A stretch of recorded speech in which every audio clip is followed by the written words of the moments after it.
Hi, my name is Matthew Bellisario. Thanks for coming by the BellisarioSonic YouTube channel from the heart of the Deep South on the outskirts of Birmingham, Alabama, where we talk about music, records, do record reviews, interviews with musicians, which I have several more coming up. I'm very excited about these musicians that I have in the next 2 weeks that I'll be interviewing. I'll be dropping those on Tuesdays and Thursdays, so I'm really excited about those. I do have a new package that arrived today. Isn't this such an awesome box? I save all these. Acoustic Sounds, the 75th Atlantic shipment just arrived. I just carried it in from the outside.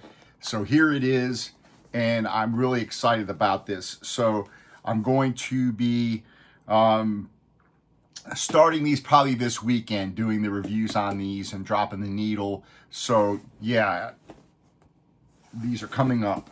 I also got some couple of records in today in the mail I've been waiting for a while. I'll give you a quick snapshot of a couple of things that are coming up. I'll be reviewing this John Doakes album, who is a jazz vocalist. This just came in, so I'm pretty excited about this. And also he sent me a couple of CDs as well. So pretty happy about that. So this review will be coming up soon. And I also got 2 records in by Dave Liebman, who is a fantastic musician, one of the greatest, I think, free jazz fusion type players out there. And this right here is a sealed version of the Pendulum album, which I'll be opening up and doing a review on that.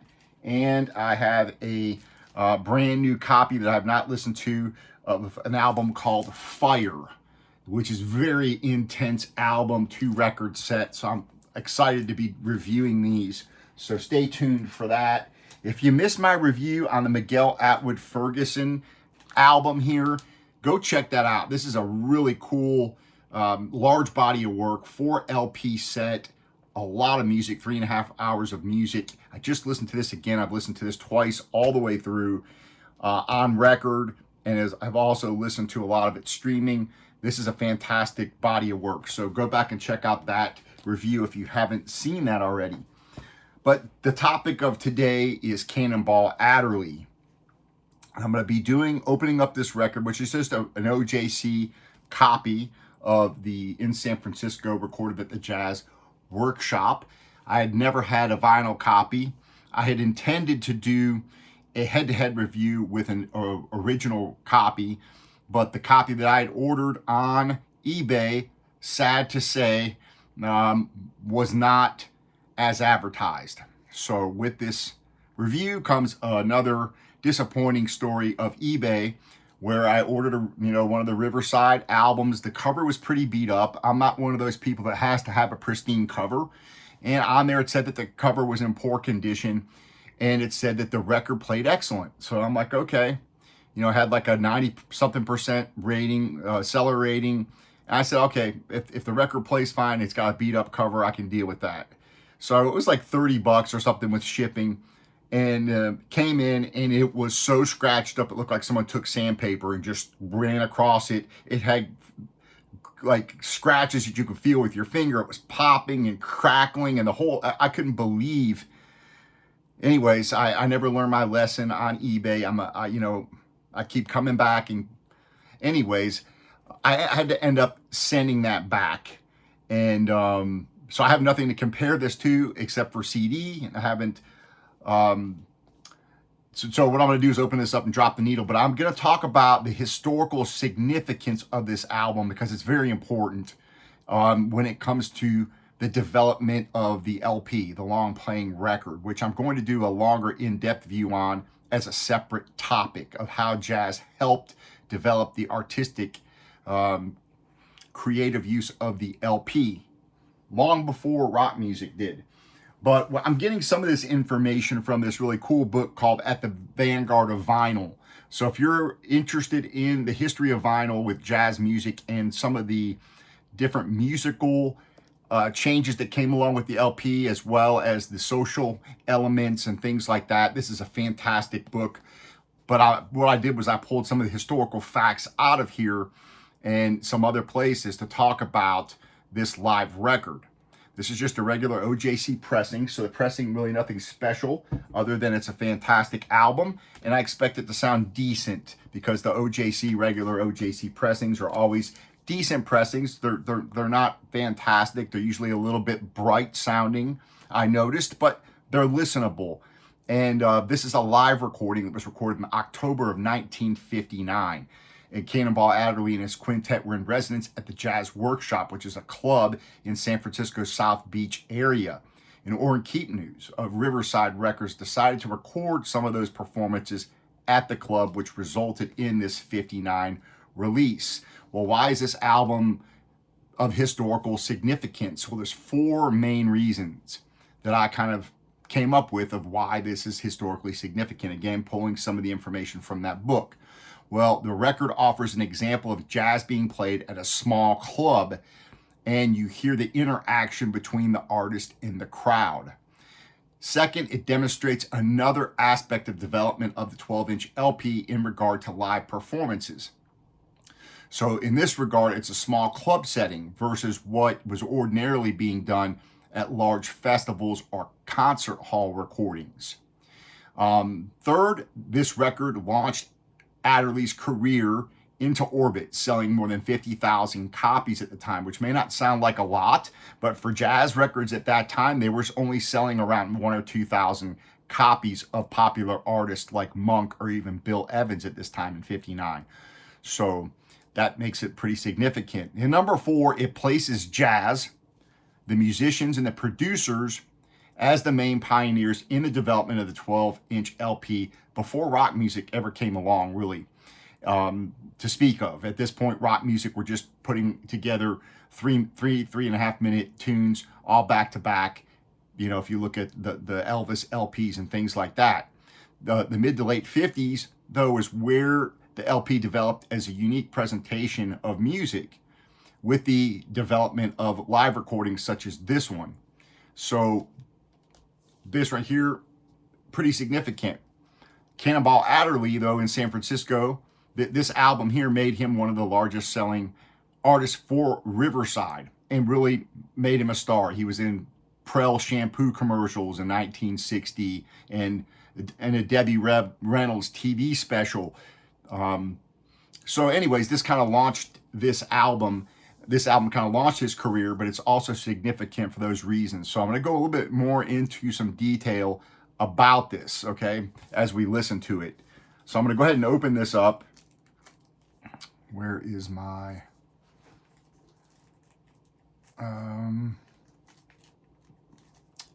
looking for my razor blade. Where is it at? Oh, here it is.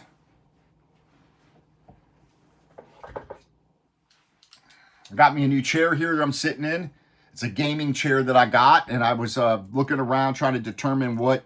I wanted to get a new chair besides the old office chair that I had because it was becoming uncomfortable, and I was thinking about getting a small, moving some things around, maybe bringing in a larger chair. And for space-wise, I wanted something that I could still move around easily, so I ended up getting this gaming chair. It was like it was on sale. It was like $120. And so this is pretty nice because it leans back and you can adjust it. It's really comfortable, and it also has a little foot thing that slides out. So if you want to kick back, you can. So it's kind of a little improvement to my listening room here. So I'll be dropping this on the RT85 with the Ortofon Blue, going through a ship mounted preamp into my Yamaha HS8 speakers. So here we go. This is, again, just a regular OJC, but again, these are usually nice, playable recordings.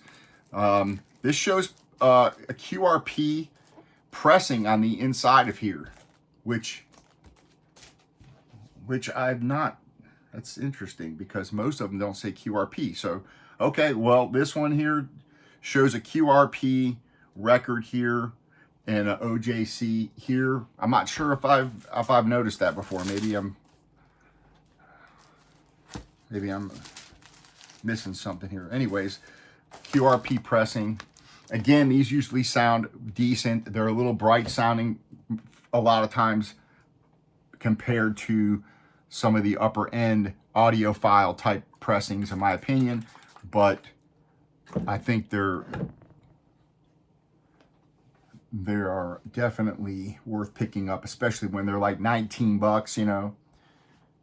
So, okay, just spraying this off with some distilled water, and we will drop it on the turntable and start listening to this. And this album starts off in an interesting way, something different that most records at the time did not start off with, which is an introduction, or at least this long of an introduction. So this was something, again, that was being developed by jazz producers like Orrin Keepnews.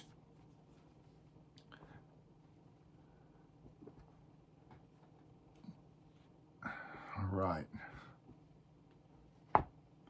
Spray off the other side, and away we'll go here. By the way, I appreciate you guys, you know, leaving your comments again and subscribing to the channel, giving a lot of this new music that I'm reviewing a chance. There's a lot of great musicians that are not being given the credit that's due. A lot of new records that are fantastic, new jazz records that I think need more attention. So I'm devoting, you know, a lot of reviews to new music as well as reissues like this. So when you guys share those videos with other people, you're helping those musicians out, and that's kind of what makes me happy. This channel here, since I play the records, you guys know, most of the videos get demonetized unless I'm doing interviews or some other types of videos. Every once in a while, I'll get shared monetization. That being said, I'm getting close to the $100 mark now after, like, I think almost 5 months of paid, you know, getting some monetization over all the videos I've done. I think I've got quite a couple hundred now over the last few years, but I'm up to almost $100. When I get there, we'll be doing a special live stream, and you guys are going to help pick out some records for me to review. All right, so let's check this out. Again, pretty historical live record. So listen here. Now it's time to carry on, son. If we can have the lights out, please, for atmosphere. Now we're about to play a new composition by our pianist, Bobby Timmons. This one is a jazz waltz, however, it has all sorts of properties. It's simultaneously a shout and a chant. So it's interesting as you hear the volume come up. It's the audio engineer bringing the audio up. That kind of stuff, meaning soul. Kind of unique on a record. You wouldn't hear that normally, right? So that's different. You know what I mean? They decided to leave that in there. Soul. You know what I mean? You know what I mean? All right. Now we're going to play this by Bobby Timmons. It's really called This Here. However, for reasons of soul and description, we have corrupted it to become Dish Here. It's a little bit of a noisy pressing. That's the name, Dish Here.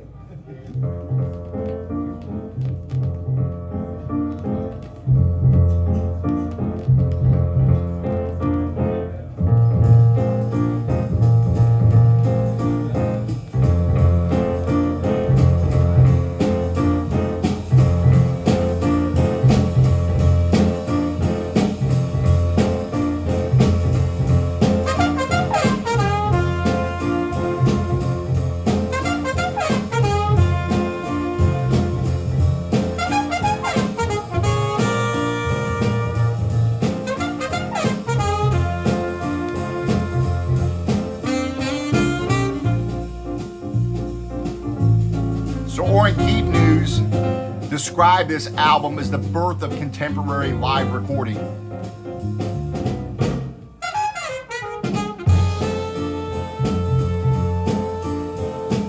Now actually the album has a very, very slight warp on it.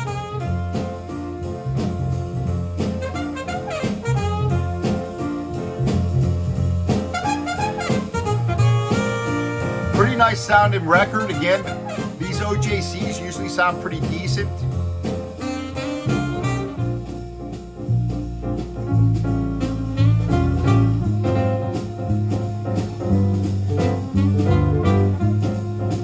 I would say, you know, for a live recording, it sounds pretty decent, but there's not quite as much depth as you hear in some other recordings. It's more flatter sounding.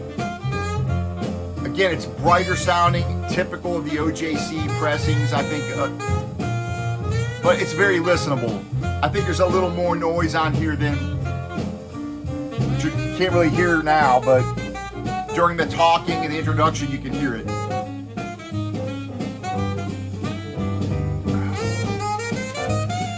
The Cannonball was kind of an oddity when it came to audience interaction, which you heard captured on this record.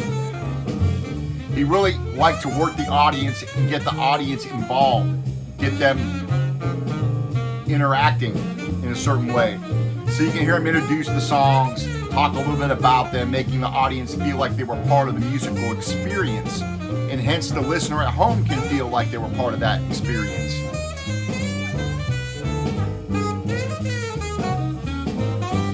Got some interesting players on here. Of course, Adderley on the alto, Nat Adderley on the cornet, Bobby Timmons on piano, Sam Jones on bass, and Lewis Hayes on drums.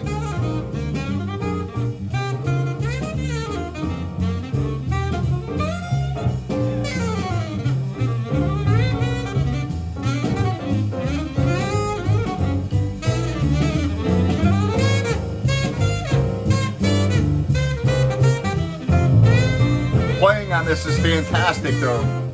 It's just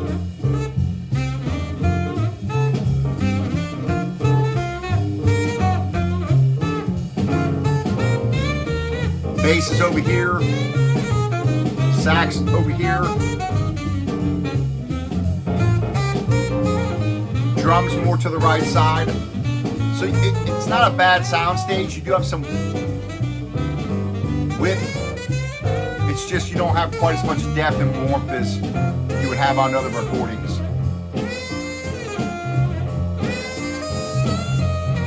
So before the labels started recording at clubs, most live records were made at large venues. Again, making this a significant album. You know, you had the Newport recordings, the jazz at the Philharmonic recordings. Those were popular with like Ellington and Ella. They were very polished productions, those were. So you didn't hear much audience interaction or even audience noise like you'll hear on this. And George Avakian, for example, at Columbia, he had a large budget and equipment to make a more polished recording. He actually could use tape splices and reverb effects in the studio to do editing on those albums, where this one here, there's probably very little editing done. The smaller companies didn't have the resources to spend money like Columbia.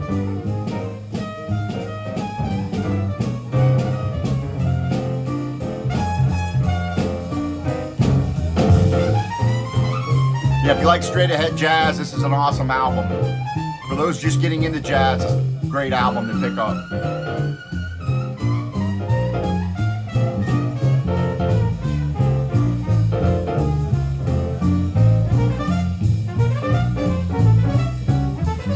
So again, what makes it unique to be recording at a club at this time? Well, for one, bringing out the equipment to a club location was a pain. To set everything up, worry about technical problems.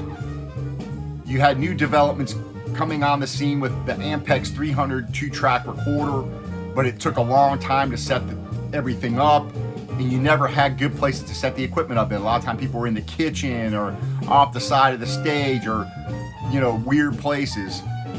And Van Gelder talked about how it took him 3 days to bring all of his equipment out to a location like this one, set it up, record it, and bring it all back to the studio and put it all back in. So made it very difficult to record in the club at that point. It was difficult on an engineering level and a production level because every location had its own challenges, logistically and acoustically.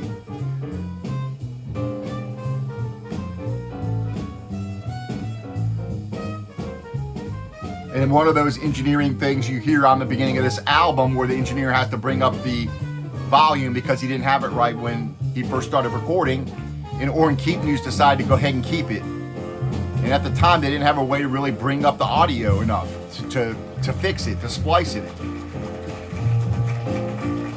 So on this particular album, you can hear the adjustments being made while Cannonball's talking.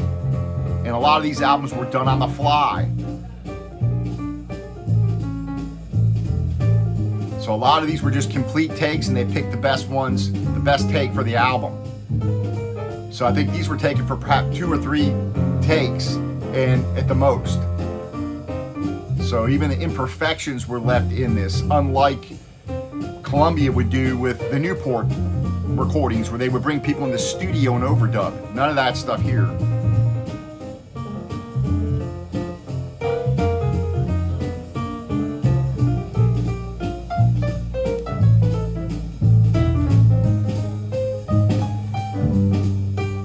During the mid to late 50s, all the small jazz labels then started doing the live club recordings. Blue Note launched the BLP 1500 series in '56, and 9 of its first 30 releases were live recordings. So you had like Jazz Messengers at the Bohemia, Blakey's live at Birdland Records. 1957, you'd have Rollins at the Vanguard. Riverside did Cafe Bohemia. Randy Weston record.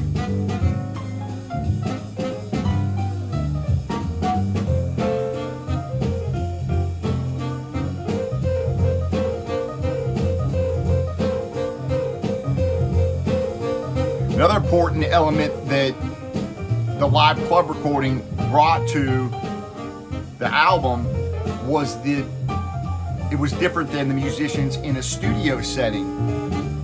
Once the tape machine was rolling at the club, the musicians pretty much dictated what was going to go on the record. So it wasn't like the producer could stop them and say, hey, you know, why don't you guys try something a little different? No, pretty much they did what they wanted. It was recorded, you picked the best take. So the players have more control over the recording process than perhaps they would have in the studio with some people.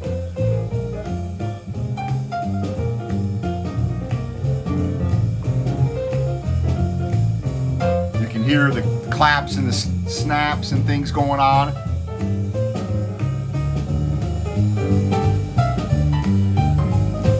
You can hear the audible banter of the artists back and forth.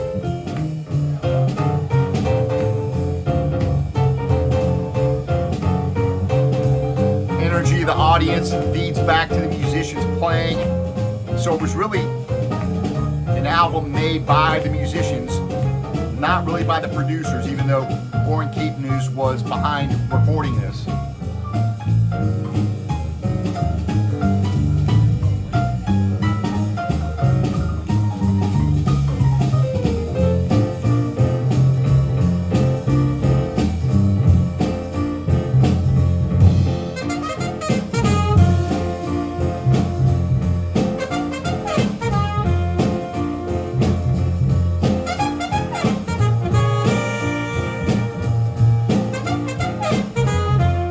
This is a Bobby Timmons tune that's 12.5 minutes long called "'Tis Here." Another cool thing about the development that went along with jazz music were the extended tunes. Again, when rock music first started coming out, they were doing 3.5 minute tunes, just making compilations of songs. With jazz, you started to see 12.5 minute tunes, 10-minute tunes, 6-minute tunes.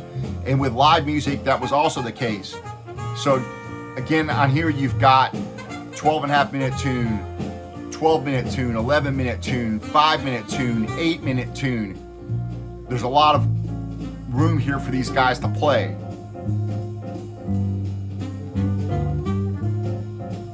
If you guys don't know about the Jazz Workshop Club, that was located on Broadway. That ran through the North Beach district, which was what they call a melting pot neighborhood. A lot of different people in that neighborhood, so it was very diverse. The club opened in '56 and featured local artists at the time. Thank you very much. So we go back to...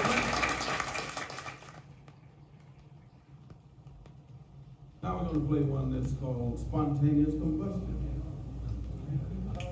So again, Orrin wanted to keep that little introduction on the record. Something not left on, and a lot of jazz artists didn't even introduce songs. So back to the Jazz Workshop Club. The Black Hawk at that time is the club that had a lot of the big artists like Oscar Peterson, Miles Davis, Thelonious Monk. Jazz Workshop started off with just local artists. But in 1958, Sonny Rollins started playing there. That kind of changed everything for the club. Started bringing in a lot of hard bop artists like Horace Silver, Johnny Griffin, Wes Montgomery, and Cannonball, of course, himself. This was recorded before a standing room crowd, October 18th and the 20th of 1959.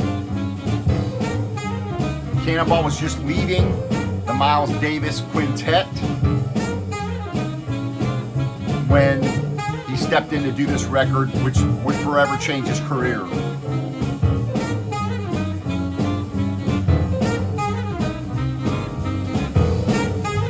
So yeah, definitely an important album. Definitely one I think it's worth picking up, even just on the cheapo JC. I want to get it on a better pressing because I think it's that great of an album. So I'm still going to keep looking for an old pressing, a vintage pressing of it. Then get quite expensive in good shape. So.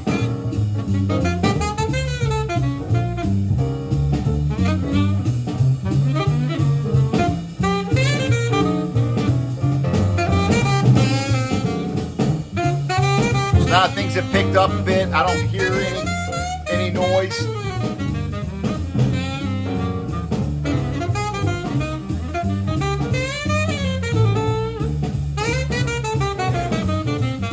Again, you can hear the artist. Yeah, they're playing, you know.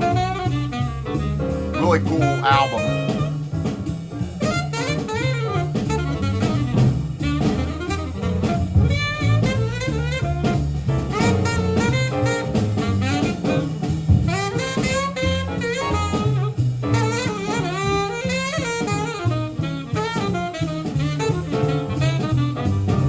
So again, I do recommend this book. Full of great information.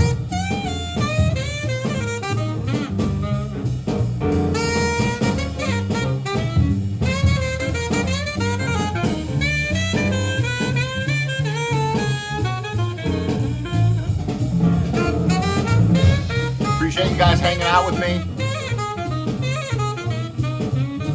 A lot more stuff coming up.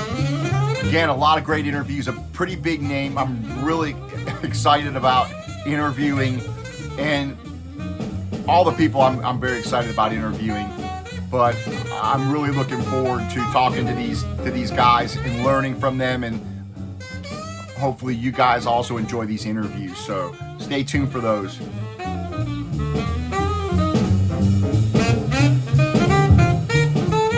All right, folks, I appreciate you guys joining me. Thank you for supporting the channel.